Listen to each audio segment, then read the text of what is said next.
And last but not least, of course, just as important is all our governance matters, some of which do, a significant amount of which do require our approval. So now we do have our information governance lead, Jenny, with us online. So hopefully, yes, can you see and hear us, Jenny? I can, thank you very much. Can you hear and see me? Yeah. Yes, you come through lovely and clear, thank you. So it's great to have you with us, thank you. And as a courtesy to you, of course, Jenny, we're going to go immediately to item 26 on our agenda. So it's the start of the governance session begins with the item that was at the end of that. So item 26, we're going to take the data security and protection toolkit. So of course, as I would always, I'll turn to our executive lead in the first place, just so that Paul can bring to our attention what we're considering here and the matter that required. With you, Paul. Thanks, Max. So this is partly a feature timing insofar as it would have ordinarily have been an end of March submission. Then because of the pandemic, they extended it for 3 months. And but our next board cycle is in July. What this paper seeks to do is provide the board with sufficient confidence that we are materially along a journey. We're at a point where, in relation to all assurance required, the scores on the doors that we can take at this point are all either look positive to substantiate the ask that we're making, or are heading in the right direction. So, for example, often, and again, I don't want to take Jenny's thunder, but one of the issues we've always got is when you take a snapshot of when people have done the relevant training, because you try and sort of encourage up to that particular endpoint. But I accompanied it with some evidence, including the Audit Yorkshire report that said they could see the progress that we're making and they were significantly assured in relation to the trajectory in relation to that. So it's just about saying, are the board content at this point with the progress being made, and to then effectively and allow me to complete the exercise with Jenny's support to formal submit by the end of June, and then we'll put it back into the pack for the July board cycle for information rather than at that point for approval, because we'll already have submitted it in line with national expectations. So, I don't know, Jenny, is there anything in terms of formality, do you need to lead board colleagues through this in any significant way, just to make sure that it's clear that the board have fully considered all the aspects and elements? Thanks, Paul. Just a couple of things, really. I mean, the report itself is self-explanatory, but it was obviously a point in time from a couple of weeks ago. So we have made further progress, but the remaining outstanding evidence or checks and updates are mostly minor. So it's things like we're waiting some final checks by the head of IT. The evidence is there, and then it's a case of me just double checking and stamping my sign of approval of that. But no surprises expected there, and a few updates from ourselves. So, for example, when we get the Audit Yorkshire internal audit report, there's a requirement that we actually upload the final version of that, and that also signs off elements of the toolkit. The one thing that I would say that we do need, and Paul's already alluded to, the mandatory training challenge, as ever each year, is the target of 95%, which we've met previously. And as Paul says, it's a point in time, so it's any point throughout the year. Now, at the time of this report, we were about 87%. We didn't have the absence and turnover statistics at that point, and so we're expecting that to increase, and we need to take those figures into account. But obviously, we're still short of that figure. So we've got some communications reminders going out on the 22nd that's scheduled to all staff, and we also need to do that final push from now up until the 30th of June when we hit that button to make sure that we get to that percentage, or as close as, taking into account turnover and absence figures from HR and education as we can. So we'll be asking people to make a concerted effort to do that. In the event that we weren't close enough or at it at point of submission, then the consequences of that, if we fail to meet the evidence requirements on one particular item, then it means that the whole toolkit, and I know I've said this before, the whole toolkit would be standards not met, it would be approaching standards. And what would happen then is we would be required to provide an action plan to say, okay, if for example we didn't hit the mandatory training requirement, what will we be doing over the coming weeks and months to make sure that we get to that point as soon as possible? And only at that point, when we provide updates to evidence that we have, would it be standards met? So it would be a great shame for us to have done all this work. We're almost there. We've had tremendous engagement from the head of IT in this particular assessment year. We've had the Audit Yorkshire report. Now, I know you have the draft there, but we've had the final since this was included. And there was only one recommendation, which was fairly minor, which the head of IT had since confirmed, actually, we did have that. It just wasn't evidenced at the time of their review. And so he's confirmed that that's now in place. And so as a consequence, instead of it being an overall assurance risk rating of moderate and high, it's now substantial and high. And I think in their words, the internal audit words, was that's reflective of the highest achievable ratings in accordance with the NHS digital framework. So that's incredibly positive and an improvement on last year. So I think for me, it's two things. It's to note the fact that we do need that final evidence towards the mandatory training of all staff, to note the really positive Audit Yorkshire opinion and how that provides assurance of the controls and everything else that we have in place. And then also in terms of practicalities, before we submit on the 30th of June or before, if we reach that point, it's for you as a board to be happy that you've received those assurances and that subject to that final evidence being in place before the 30th, that you're happy to delegate the responsibility for Paul to say, yeah, we can press the button and we can declare standards met. That's an excellent summary, Jenny. Thank you very much indeed. That's entirely understood. So let me just check. I guess the only brief question I would have from the chair is deferring to your expertise, Paul and Jenny, in this matter. Are any of the incomplete assertions of any concern, real concern to us as directors that we want to maybe highlight? So I think the only one that Jenny was highlighting was the one that Ian subsequently has said, actually, we've got the evidence base to cover that. And if there's a bit, you should know the whole exam paper. If you don't, you have to have an iteration relationship with Audit Yorkshire. If we'd have known the question that was going to be a gap, we'd have provided the evidence. We've now provided the evidence, we've closed the gap. So it is literally that push to train to the levels of staff and training, and as Jenny's also indicated, we'll start and will use things like the screensaver and various other things just to re-emphasise that message in the last couple of weeks. Yeah, the one that Paul mentioned in terms of the internal audit recommendation, which has now been evidenced, it was really around the fact that they didn't have the paperwork to hand to confirm that actually the cybersecurity was reported regularly and routinely through Paul and through digital data and transformation. So it was that the auditors did not have that to hand. And so, as Paul says, the only one for me that we really need to focus on now, and everything else will be completed. However, we need to get to that mandatory training percentage. So we really need everybody's cooperation in that final push. That's great, and that's why we're here, Jenny. We need to know these things and see what we can do to support. So thank you, that's helpful.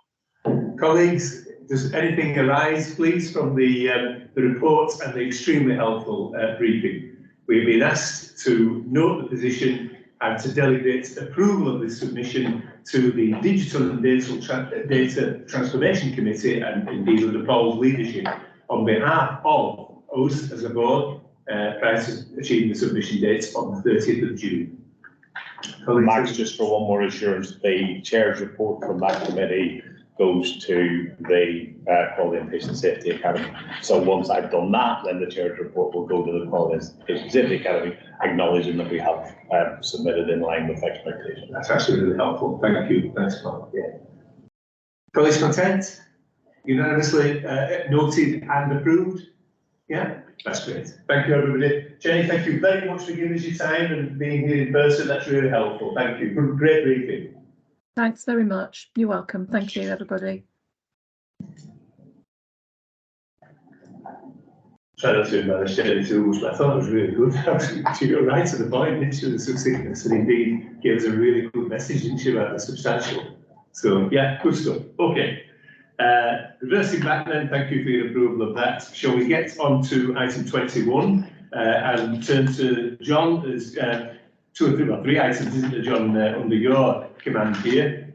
So here we're going to talk firstly about annual compliance reports, self-certification of provider licence, the NED independence test, and annual review of responsibilities of Chair, CEO and Senior Independent Director. Thank so you, these Chair. are matters for approval, I think, John. Yeah, this is pretty dense stuff, so I'm going to do my best to kind of keep it quite high level and just navigate you through what you need to know.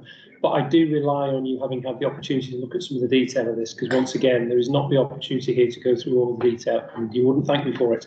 So the first component, which is 21A, is self-certification of provider alliance and compliance with NHS Code of Governance. So let's start with the self-certification of provider licence. We're basically being asked, have we complied with the conditions of our NHS provider licence? And the way that we answer that question is by saying, are we able to make 4 specific governance declarations? And all of these link back to various governance standards or FT licence conditions, etc. So the first declaration we need to be able to make is that we've taken all precautions necessary in the conduct of our work. The second thing is that we are compliant with the required governance standards. The third is that we can confirm our governors, our council of governors, have received enough training to be able to undertake their roles. And the fourth condition is that we've met the conditions to support continuity of service. So those are the 4 declarations that we need to be able to make. We also need to review these, being mindful of compliance with the guidance on good governance, which is not mandatory, but it sets the standards of the expectations that you should apply. So the executive team have reviewed their respective areas of this and have confirmed that they're happy with the material that's provided by the corporate governance team. They did that on the 3rd of April when they met. And this was then reviewed by the Audit Commission. Audit Commission, that's a blast from the past. I'm scarred. By our Audit Committee on the 18th of April. So both of those governance bodies have reviewed and satisfied themselves that we are able to make those 4 specific governance declarations and being mindful of complying with the guidance on good governance. There is, however, one thing which naturally falls into this, but we have to do on a slightly separate timeline. It feels a bit logical, but we've got to do it later. And that is, we need to make a separate declaration, which is our corporate governance statement. And the reason we do that separately is because it depends on the annual governance statement, which is something that Mel signs as part of the annual report. And the annual report goes on a slightly different timescale. We're busy consolidating all of the material for that right now. That goes to the executive team on the 12th of June and to the audit committee on the 22nd of June, and will finally come to board for us all collectively to approve in an exceptional meeting on the 27th of June when we sign off the board accounts. So in terms of certifying the provider licence, we think we can make those 4 specific governance declarations. We can do it in the context of the guidance on good governance. There's one additional thing we're not able to do yet, but we're going to deal with that in June. So I will just pause there on the first part of 21A, which is probably the biggest thing we need to look at here, the self-certification of private provider licence, to say we think we've met the specific tests to be able to make the declarations, and we need board to approve that, so that you're happy that that is the case. Thanks very much, John. John, the only thing I've noted was that under NHS Foundation Trust conditions, FT1 and FT2 both refer to monitor.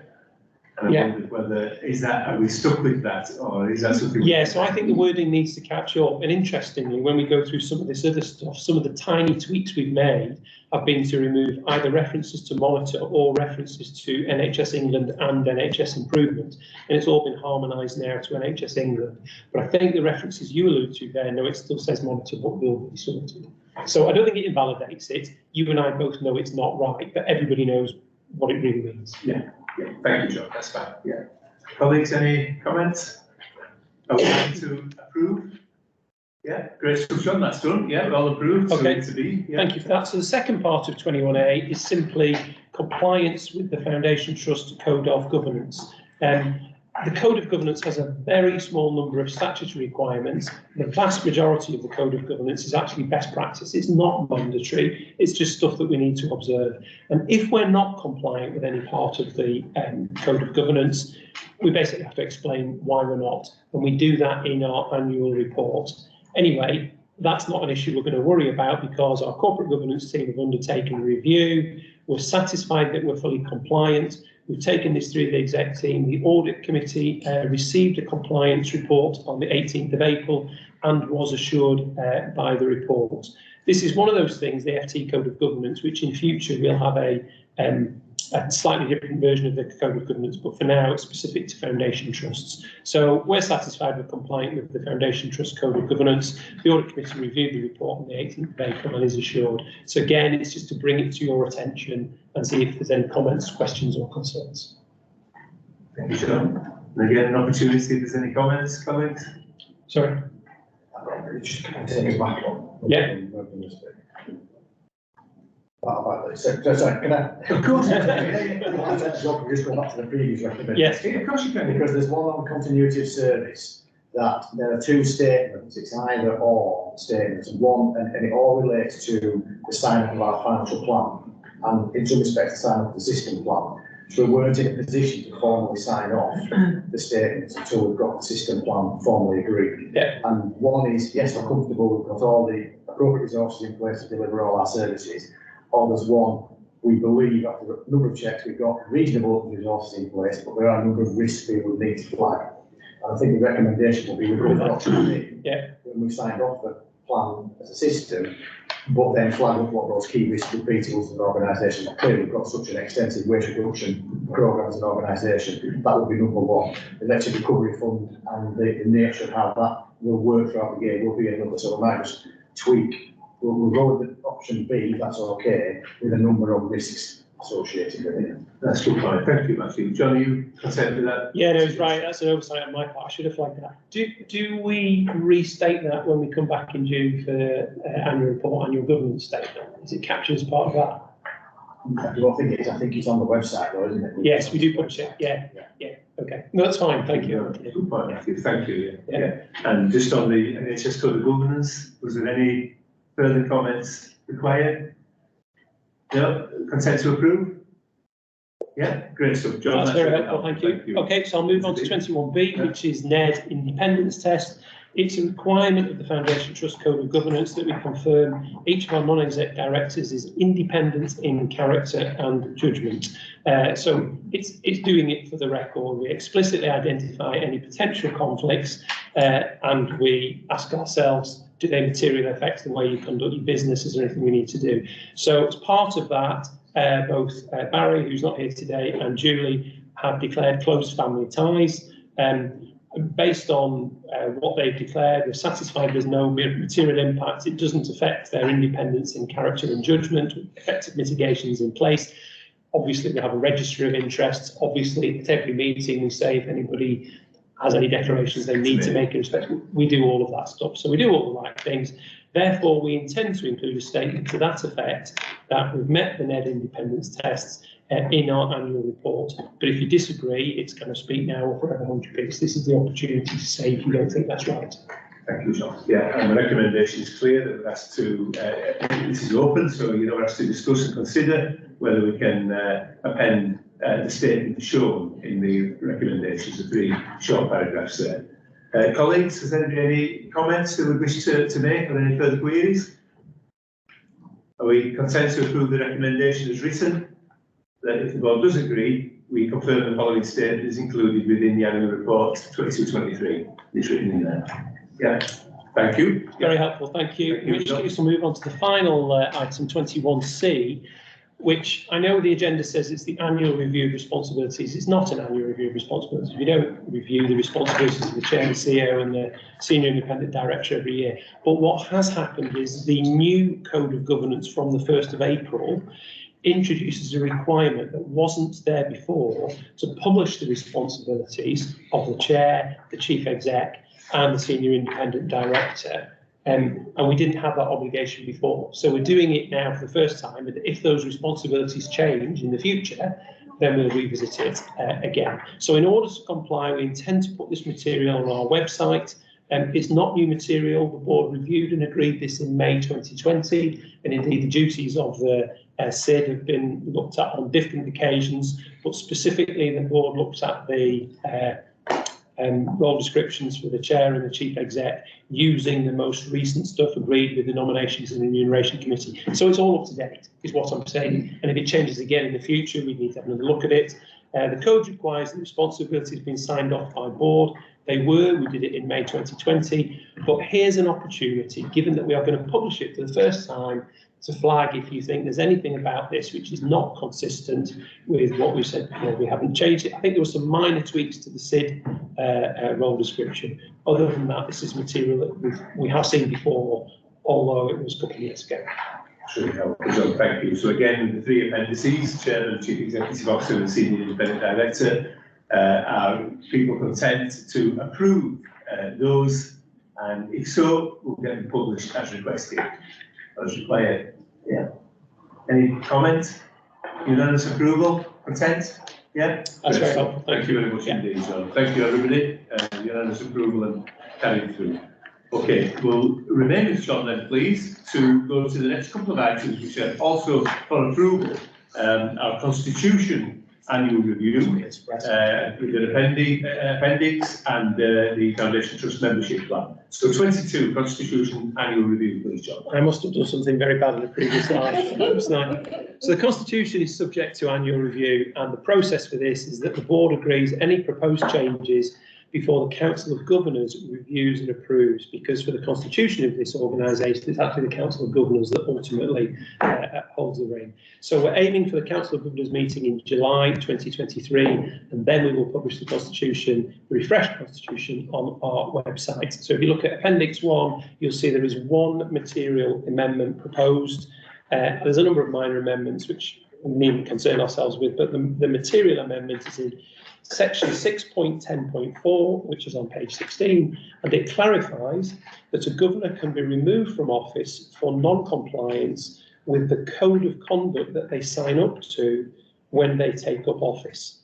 So this change brings us into line with the Model Core Constitution, which, Max, coming back to your earlier point, was published by Monitor in 2013. And the Model Core Constitution is just a template for any aspirant FT.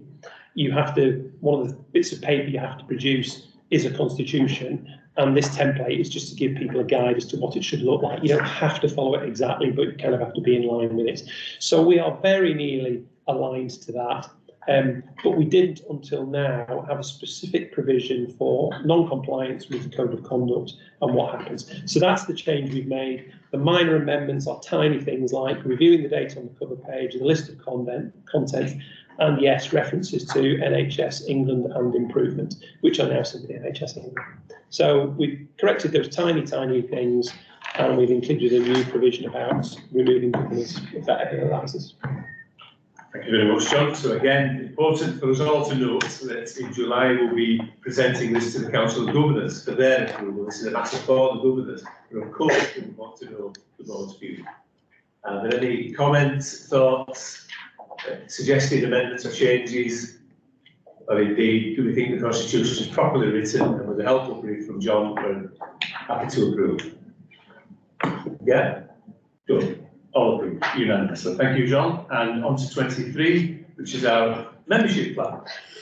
It's me again. And at some point, Max, you may wish to bring Julie in, because actually she's been actively involved in this, where I'm a bit more passive. So in November 2021, the board agreed a membership plan for the organisation with a focus on engagement, involvement, communications and recruitment. And at the same time, in the autumn of 21, it established a membership plan delivery group, of which Julie is a member. So in March 22, the delivery group agreed target dates and 3 key ambitions. And the 3 key ambitions were to increase the number of members who had email addresses, and that just tells you, how long we've been at this game. The vast majority of people we don't have email addresses for.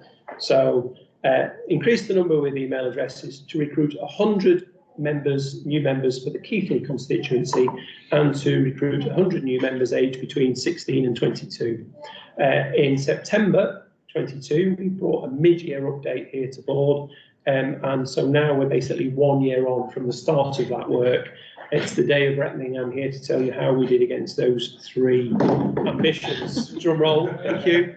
In the progress report, if you read it, there's lots of information about activities. I don't want you to think, when I tell you the kind of the big reveal, I don't want you to think, oh, what's been going on. There's actually been a lot of work going on. The group has met 5 times, but it's a mixed bag of results. So if we look at the ambitions, the first one about members with an email address, out of the ambition to get to 1,000, we got 934 with email addresses. And that's pretty good. It reflects a lot of effort. The group is very ably supported by the corporate governance team, with a huge amount of effort in communications and engagement and infrastructure and so on. So 934 out of 1,000, I'm going to say that's a tick. I'm going to say we've accomplished that. However, Oh, well, I think that's not green. No, that's amber. Okay. New members in Keighley. You've probably read the paper, so I won't ask you to guess. None. There are no new members in Keighley. I mean, I'm not sure if that's an anomaly or if one joined and then one left, so the net number is 0. I don't know, Jackie, but... No, I think it remained at 0. I think we've had a few. Yes. But it might have dropped back down again. Yeah, exactly, yes, okay. So none. And the same for the young members, not got any new members in the 16 to 22 age range. I mean, joking aside, this is difficult stuff. You know, people have got lots of other things they can do with their time. It's quite a hard sell. Keighley tends to look towards Airedale rather than Bradford, and young members aged 16 to 22, you know, it's not the first thing they would necessarily think of. Why don't I become a member of my foundation trust? That's not an excuse, and it's not a lack of ambition. And indeed, I think we've learned from the experience, and there are things we can do differently. So I think the stuff that's going on in the concourse is very good. You know, we had Alex and can't remember her name. Was that Faraday? Yeah. Yes, yeah. Working it, and I know you've asked other governors to do a stint in there. Through the widening access stuff we're doing with high schools, etc., we think there are opportunities there to reach young people. The quality and frequency of the communications has improved significantly. We're doing more digitally. I think there are grounds for optimism, but this is not easy. And essentially, I think what we should do is just keep the work ticking over on the email addresses and continue to try and do an improvement in Keighley and an improvement in the 16 to 22 age range.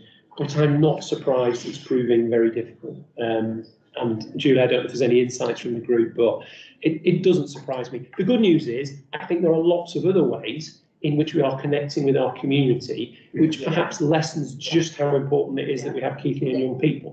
And I think we've talked about that in the group, John, that we almost get wrapped up that this is the only form of engagement we've got. Actually, there are lots of engagement at place level, like the listening event in Keighley. So we have various tools. And I think we did get them up in the beginning that this was our only bit of engagement, but it's not. And we do need to think about the efforts we put in and the proportionality of that work, don't we? Yeah. But, you know, to get the email addresses feels a good achievement. And I think the biggest thing for me is the communication.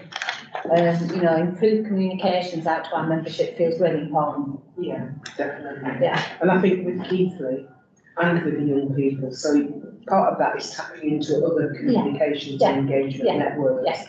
And that's the kind of work that we're looking to focus on, you know, kind of next year. And it's that whole joint working as well. So the links that we're drawing with the other foundation trust governors and so on, it's just about how we, like you said, different things impact different ways in those. Good. So yeah, I mean, thank you for leading that group, Julie. We know the progress and the rollover of those core themes and objectives. Raquel, in terms of Raquel, it's okay. I appreciate you here as an observer. Yeah. But do you have a comment on the way in which we might engage with our members? The one yesterday was really brilliant because we managed to get all the staff, their staff, family members to get involved use the QR code, and then we've got the students, volunteers, and we've got public as well yesterday. So as soon as we got all, get it all out there, make sure I actually, yesterday I shared it on my Facebook, and 2 of them actually private message me, I want to be a member, but she's already a staff. So I just have to say, you're already a member, and then one public, so which is good, I think social media is really good as well for increasing that membership. Yeah, we had a governance session on the concourse yesterday. Yesterday. Yeah. But one of the things that we've learned is tapping into, or, kind of appearing alongside something like the EDI team. And other teams actually brings quite a few, kind of benefits. We need more information to give to staff. And to let them know that they are mentors and so on, because most of them profess not to know. But I think it's that whole thing about how much information people can take in at different times, because everybody knows that they're a staff member at the induction, but they have to kind of forget. So it's just about developing those relationships, I think. But the widening participation team will be kind of going along on the concourse with them. I notice, kind of the nursing recruitment days and so on. We want to kind of be there alongside that group to see sort of like, kind of who we can encourage to join. And again, if it's staff encouraging their family members to come on board, but also letting them know more about staff governors and their role. So it's just building up that relationship, continuing, kind of with the communications and the engagement, so everybody knows, Exactly, yeah. Raquel, thank you for your involvement. Yes, Eleanor, an observer, of course, as your management trainee, did you have a view? Yeah, I was just wondering if you'd maybe contact with like Bradford College or maybe the university, because I would imagine students that are studying things that link into healthcare, if they're doing nursing or they're doing A-level BTEC that link into nursing, they might be really interested in that, because it would obviously be an advantage. Yes, we'll draw that connection through the education team and the widening participation. Great point. We did have a process whereby we recruited a number of young people each year. And part of that was through those kinds of connections, through events and things that we can, but kind of that's quite a few years ago. So we're just looking at new ways of re-establishing those kind of connections. Thank you, thanks, Eleanor. Yeah, John talked about our relationship with schools earlier on as an important part of our partnership. Jules noted that. We'll get you signed up before you leave. Perfect, thank you. And Julie, did you want to come in on this? No, nothing else to add, no. No, and Mel, did you? No, it's good. Okay, and Karen, yeah? Just a suggestion, MPs. So if you get in touch with your MPs, so your Keighley MP, Robbie Moore, there's on average about 70,000 constituents in each constituency. So there's a potential there to get in touch with people through that and ask your MP to put your link through or something like that. But also MPs are doing a lot of work to try and attract youngsters, obviously from a voting perspective. And the age group, obviously you're talking about goes down to 16, but MPs are doing a lot of engagement with youngsters. And again, it's just probably another way of trying to get them to sign up as trust members, but just a suggestion, they do regular newsletters and stuff. So I think they'd help you out. Thanks. Yeah. So colleagues content? Yeah, we've got the FT membership plan and we're content to approve. Picked up on all the iPad just went off there, didn't it? So, yeah. There we go. Okay, did that further comment? Are we all okay? Yeah, John, thank you very much. Really helpful input. That's great. And this is the last item actually on our open board meeting. I should have said at the beginning that item 25, our annual security report, I know we're reasonably well briefed anyway on that, but the best data will be available to us for the July board. So that item 25 has been deferred to July. So we're going to finish with Mark, please, just advising us on what's already been tabled, the annual fire safety report. So Mark, can I turn to you, please? Thank you, Chair. John, you can have a rest now. I'll take the paper as read. And just to give a little bit of background and context, the paper is part of our assurance process to demonstrate our compliance with NHS fire code, and I think more importantly actually with the regulatory reform order for fire, that statute is law, so I'm duty bound to bring it here and demonstrate the assurance. The The paper also includes our annual statement of fire safety, and that really ensures that we've got safe management of fire, safe processes, governance, roles, responsibilities, policies, procedures, audits, risk assessments, and we've got ongoing investments into the area of fire and fire prevention. And I think, just to say, Chair, this is the best report I believe the board's received on fire, and I think that's actually testament to the restructure we've done in estates around fire, and enhancements in the fire safety team, particularly around training. And to be fair, the outputs now of the new fire safety manager that's been in post for just over 12 months, and I think we're seeing that. And just to pick out of the report a few important bits. Yes, we had 2 fires. They're identified in the report. One was an IT server room at St Luke's, which is around an overheating battery. The other one was a more of an operational estates piece in the boiler house, where we have to do statutory maintenance on the boiler, and effectively as part of an inspection routine, some of the oil caught fire. Both of those incidents were dealt with very professionally by the fire safety team. Alarms went off. All the procedures were absolutely tickety-boo, which was very reassuring. Again, I think importantly to pick out is our vast improvement in fire risk assessments. These were in a mixed state, and in the last 12 months, these have all been reassessed. So we now have 161 up-to-date, fresh, fit-for-purpose, completely reviewed fire risk assessments, which puts us in a much safer and better place, which is great news. Fire detection, I think, is important to mention, particularly over the backlog maintenance position of the estate. We know it's old, we know the condition better for state now than ever, but actually the 5-year backlog maintenance investment programme is fundamentally targeted at fire safety. So we have already started the journey. There's a roadmap for the next 5 years, and as an example, we're already investing a lot of time and capital in the maternity unit by completely replacing fire alarm systems, emergency lighting systems, and fire compartmentation. And that programme of work now will continue year on year on year on year on year for the next 5 years, and probably longer, to improve fire safety in terms of the hard fabric of the building. And I think that's really important to note. So some good work started, and that's because our firearm systems are generally over 25 years old. They're on systems called Autronica and Kentech.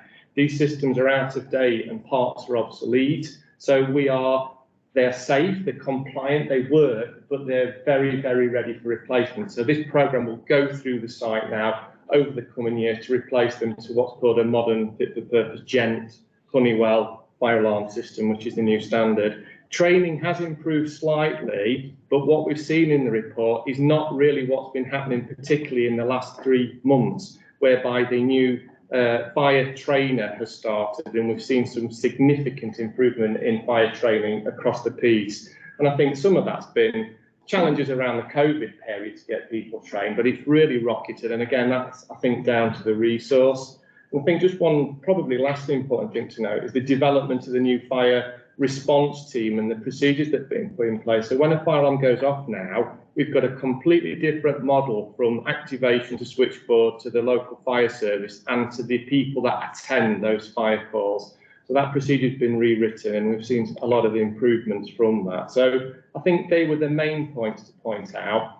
Probably one last thing, just while I'm thinking, is we've spoken earlier in the board meeting around a significant capital investment. Bear in mind, every time, and I mentioned, £64 million, I think, that has been spent on new property, new fabric, new buildings, new services. So every time we do those areas of work, we are significantly improving fire safety, because what's going in is new modern fit-for-purpose systems and compartmentation. So we've kind of inadvertently benefited from the capital that we're doing as well, which has been really healthy for us as well. So long may that continue, certainly with the current programme. So I think that's it from me in terms of that. And of course, I'm seeking really for the board to note the contents of the report and the work being undertaken in managing fire safety across the trust, really. Yeah, I realise this was a report initially considered by executive team, or I assume that's actually from the wording on here. Yeah. The executive. So thank you for that. That's really helpful. Colleagues, our colleague Subra just asked me to ask 2 very quick questions in relation to this.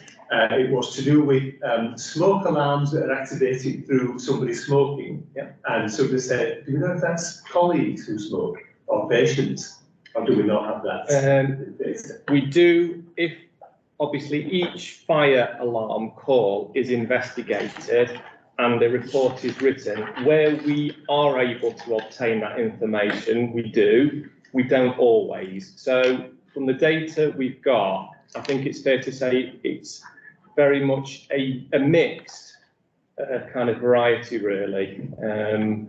It's quite hard to ascertain that information, but from what we have got on the reports, yeah, it's mixed. It's patients and in some cases staff. Okay. Mostly it's toast.